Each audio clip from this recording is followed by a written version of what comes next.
Good evening and welcome. Tonight I will be reading to you this article titled Top 13 Interesting Facts About the Vedic Period. This is part of my Viewer's Choice series. This topic was requested by Haha, or Gargantua as they're known, during trivia night. So thank you so much for requesting this interesting topic, the Vedic.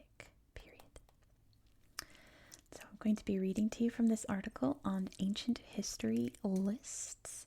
I'm using an ad blocker, so you can see here this ad's getting blocked. So it won't be probably the most interesting thing to look at, but it does have a lot of really good information on it.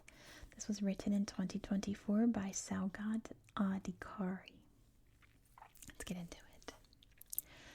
The Vedic period of ancient India refers to the time between the Indus civilization and the occupation of the Indo-Gangetic plain. The name Vedic comes from the Vedas, which are sacred texts of the period. The Vedas have been classified in 4 Samhitas, or collections of hymns, as follows. The Rig Veda Samhita. The Rig Veda Samhita is believed to be the oldest form of literature in the Indo-Iranian language. It comes in the form of 10 books or mandalas, each offering prayers to the gods such as Indra, the god of heaven, Agni, the Hindu fire god, and Yama, the god of death, who judges the destiny of souls. Samaveda Samhita. The Samaveda Samhita is not a readable textbook. Its hymns are meant to be sung in specified melodies, as it has a liturgical significance. When it was written, a particular group of priests, popularly known as Udgator, were in charge of reciting these hymns or slokas. Yajurveda Samhita. The Yajurveda Samhita has 40 mandalas and comprises of 2 subcategories, the Krishna Yajurveda and the Sukla Yajurveda. The Krishna Yajurveda is the darker or original unarranged form where Yajnavalkya vomited out the lessons of Yajurveda in the form of black vomit when he was asked to give back his learnings by his teacher Vaisampayana. The Sukla Yajurveda tells of how he worshipped the sun god to relearn the Veda. Since he learned these teachings from the brighter sun, they got the name Sukla Yajurveda. And the Atharva Veda Samhita. This Veda throws light upon the musculoskeletal system of the human body. Since the other 3 Vedas deal with the worship of God and music, Shiva decided that man needed to be fit and healthy to perform sacrifices and worship. This Veda enlightens us about diseases and their cures, black magic, and hypnotism. It comprises of 3 Upanishads, Prashna, Mundaka, and Mandukya. Along with a little archaeological evidence, the Vedas are the only source to enlighten us about this era of history.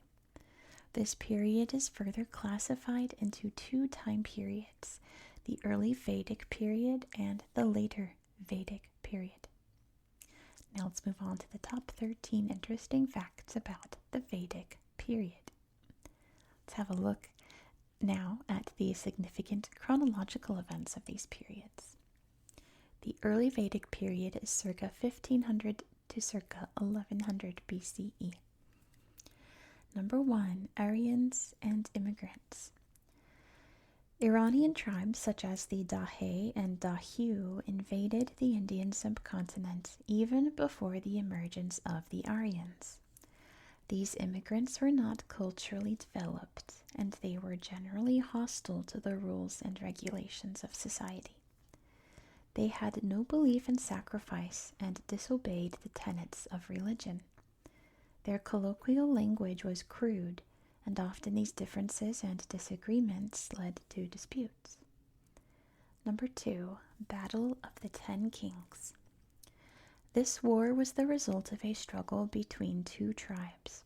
It was fought on the banks of the river Ravi, then known as Parushni. The Bharata tribe lived in the upper regions of the river Saraswati, while the Purus tribe inhabited the southern part. Due to continuous disagreements and ongoing issues, the Bharatas, under the leadership of their king Sudas, began fighting with the Confederation of 10 Kings. The probable reason for the war is speculated to be the division of water from the river Ravi. The Bharata won the battle, and the Purus king Purukusta died. After the war, the two tribes merged together into a new tribe called the Kuru. Number 3. Rig Veda. The Rig Veda is believed to be the ancient form of Sanskrit literature that was written during the early Vedic period.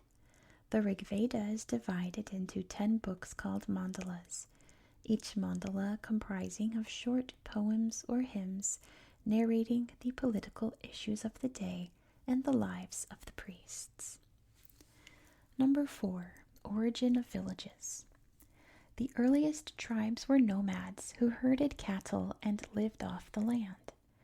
Over time, they became more organized and formed communities based on pasture land and the local economy, cattle still being the most important commodity. Groups of families formed villages and often met together in Vedada or Samiti, which were similar to clan assemblies.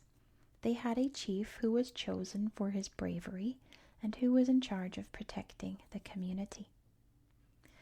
Number 5. Joint family and barter system.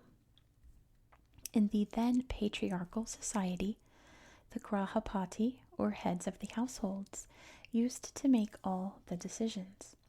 Families all lived together, and various occupations such as carpentry, bronze working, and pottery existed alongside agriculture. Trade soon became international, and in the absence of a stable currency, the barter system came into being. With gradual developments in the overall socio-economic state, the early Vedic period gradually transitioned into a secondary stage. The later Vedic period, from 1100 to 500 BCE. This period is believed to cover the era of the Kuru and the Panchala kingdoms. Number 6. The Kuru kingdom.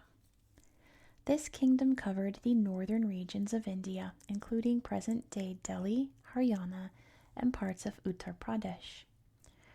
This Iron Age tribe established their capital at Kurukshetra, and their two most prominent leaders were Parikshit and his son Janamejaya.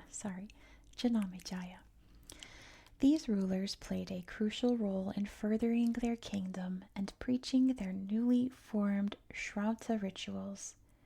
Janamejaya was known to have practiced Ashvamedha. One more time.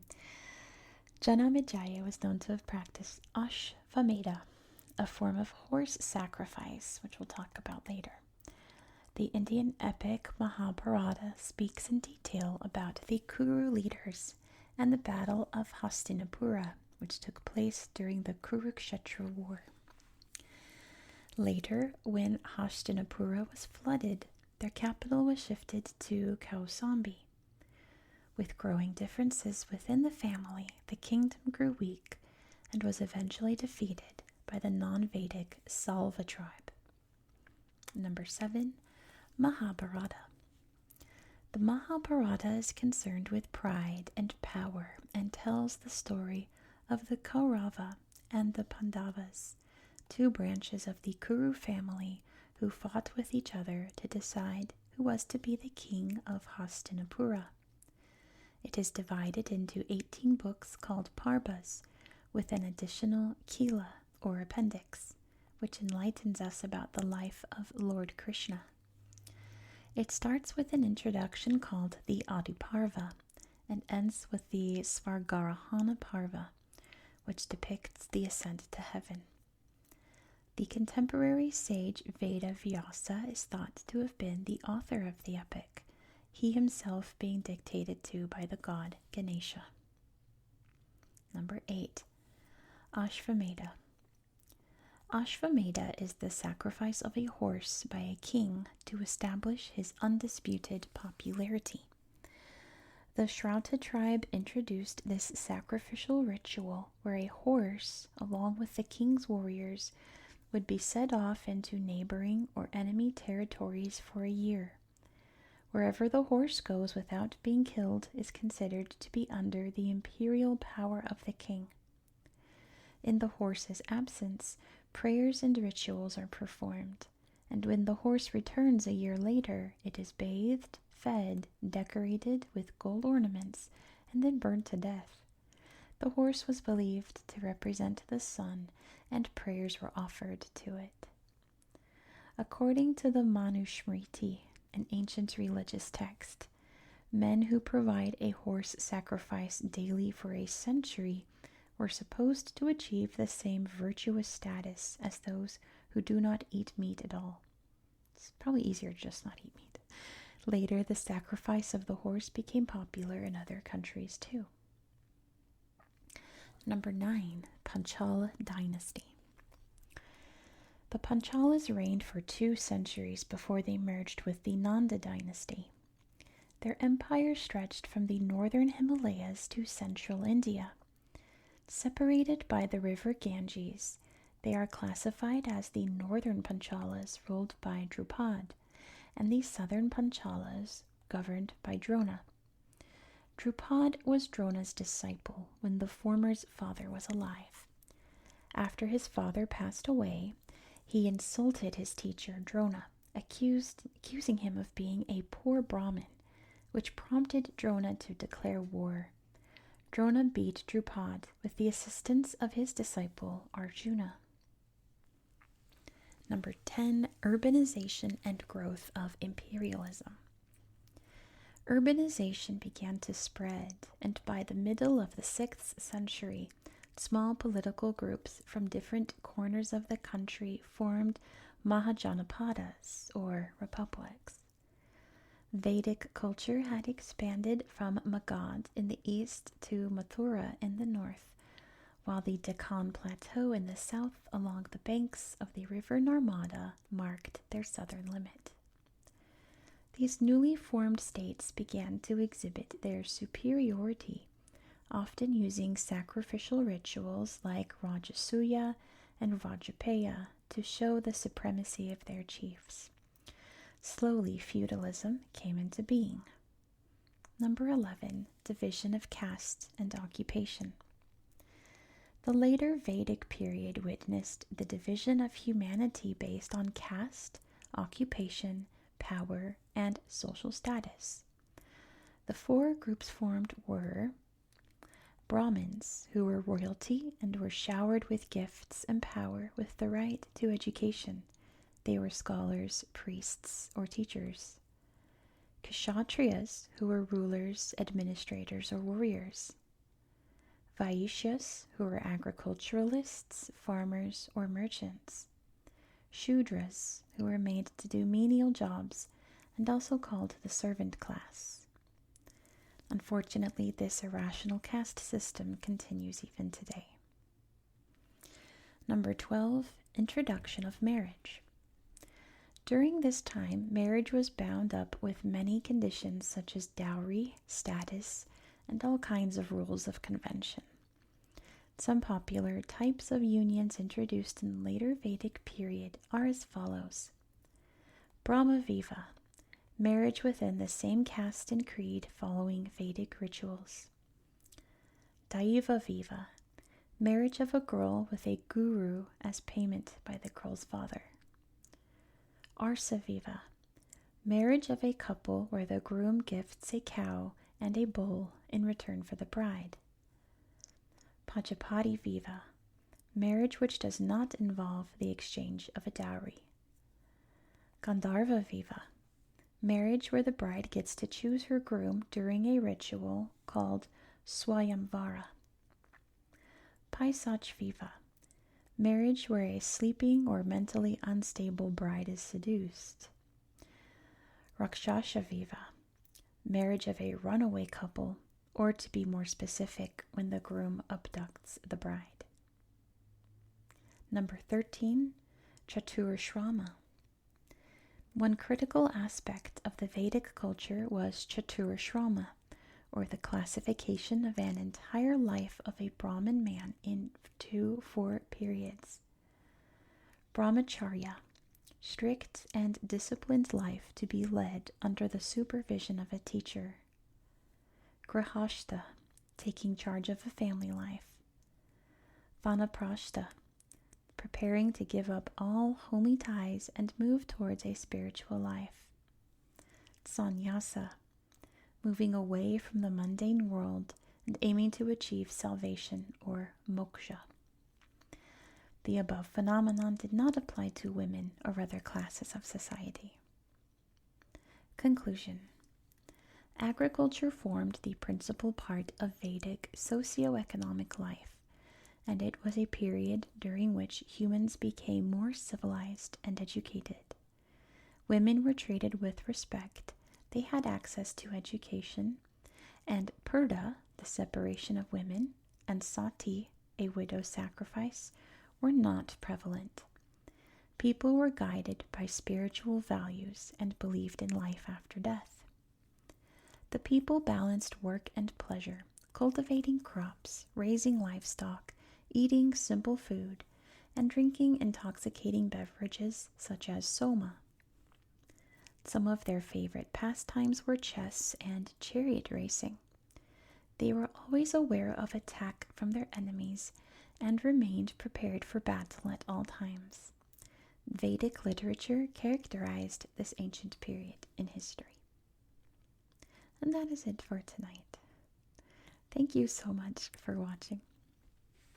I hope that you found this relaxing and educational, and if you did, I have a lot of channel member exclusive videos like this where I read from the tablet, so you can always check that out on my channel membership page by clicking the join button.